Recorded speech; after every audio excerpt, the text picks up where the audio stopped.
Thanks. Yes, on Tuesday afternoons at 1 at Freight and Salvage, I'm doing a class called I Hear America Singing, Adventures in American Opera. By the way, my title, Dramaturg Emeritus at San Francisco Opera, is kind of a fancy term for scholar in residence. I was on staff there for 40 years. Anyway, when you hear about a class on American opera, you might be thinking, wait a minute, American opera, is that a thing? Isn't it really a European art form? And it is true that at the beginning, composers really in America were looking at European models, but it wasn't long before they really started branching out in very distinctive American ways. Here's an example that you all know.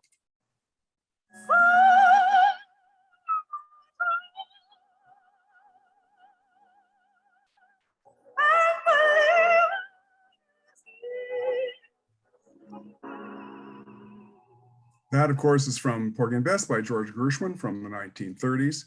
From the 1950s, here's a little bit of Carlisle Floyd's opera Susanna. It's an aria called Ain't It a Pretty Night?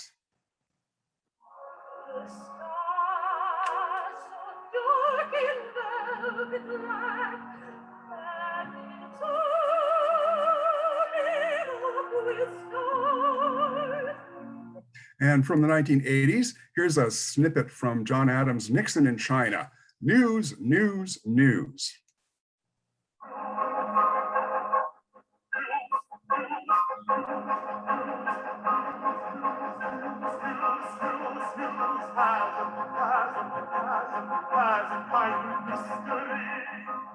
And finally, from the 1990s, here is André Previn's A Streetcar Named Desire, which I did not have a role in composing, but I was involved in making it happen.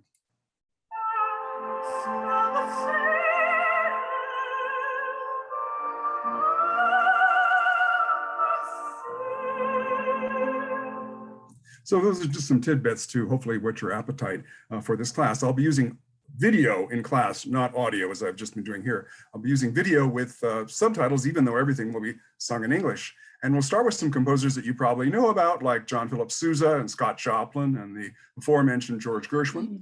I'll look at mid-century math for Aaron Copland. We'll pay special attention to the three greatest living American composers, two of whom, that is opera composers, two of whom live here in the Bay Area. That's John Adams and Jake Higgy, and of course the New Yorker Philip Glass.